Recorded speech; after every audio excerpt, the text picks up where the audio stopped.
It's up, man. And you're not helping these people. TV. And you're not helping them. You will respect my authority.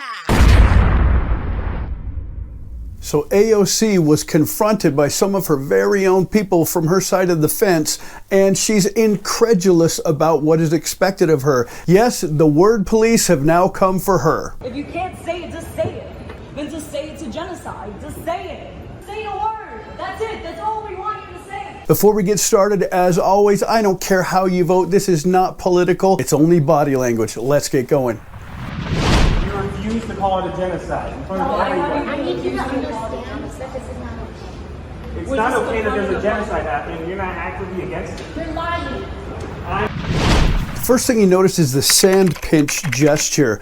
This is something that happens all the time when people are trying to explain something and they don't believe that you get it. So the idea here is what I'm trying to tell you is so simple. It's so small. Why can't you understand it? It's also sometimes used in the way of getting attention and saying, listen to me. Either way, it's always meant to explain something, to make a point, or to show you how important something is.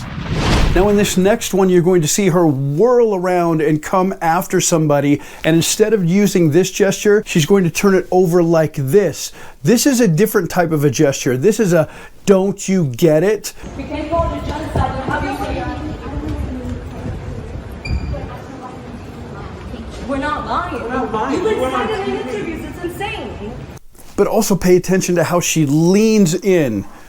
When she's trying to make a point, when she's talking to these people, she doesn't say it from afar. She doesn't say this from afar. She doesn't say this from afar. She leans in, and at the end of this statement, see if you catch it, where she then uses her finger wag like this at the lady.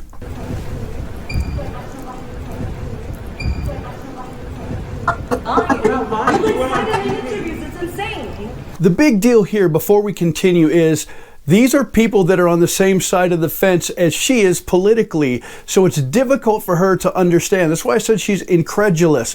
She doesn't quite understand why it is that they don't just believe her because they're on the same side of the political fence. Now you're going to see the same people following her outside, but her bodyguard tries to get in the way, but he's not very convincing.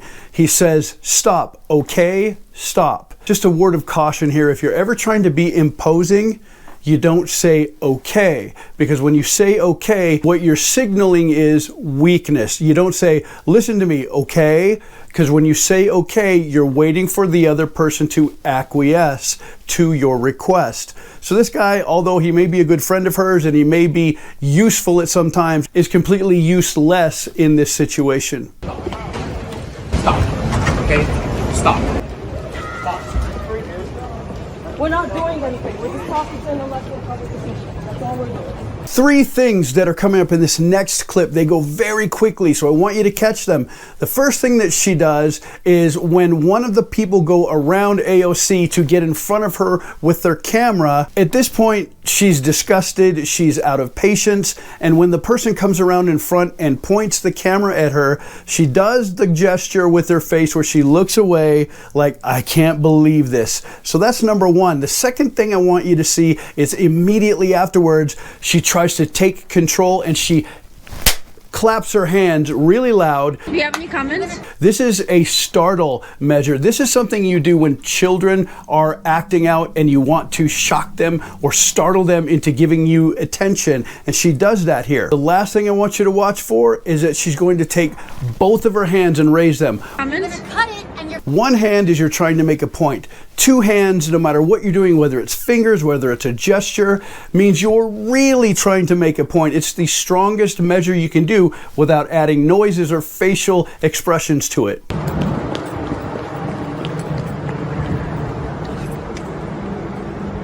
you have any comments? You're going to cut it and you're going to cut this and you're going to clip this so that it's completely out of context. Did you notice at the end she said you're going to cut it and you're going to clip this so that it's taken completely out of context? So that it's completely out of context.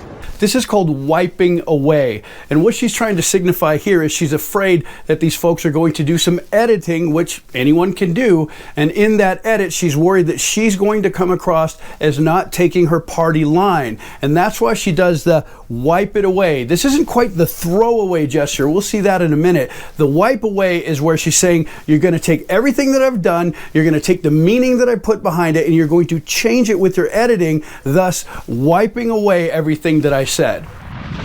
This next one, she's going to get very aggressive. It's going to go past lecturing. It's going to go past speaking. It's going to get aggressive. She's going to take both of her hands and say, I already said it was. And she's going to come in as though she's making a physical attack. She's not going to physically attack anyone, but it's that piece that shows I'm done with the small talk. It's really becoming annoying to the point that I feel like I would like to do something physical. Is she going to? Of course not. She's a politician. She would be sued like crazy.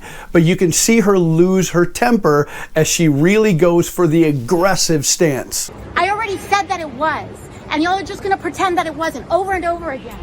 Did you see her raise the finger? Over and over again, over and over again. She's now lecturing.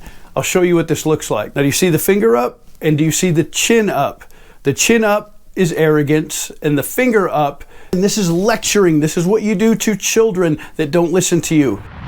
This part is very interesting because she cusses, which means that she's at her wit's end here. She went from the aggressive, charging look to the lecturing finger, and when that didn't work, she's going to resort to profanity coming out of her mouth. It's up, man. And you're not helping these people, and you're not helping them. You refuse to. You're not helping them.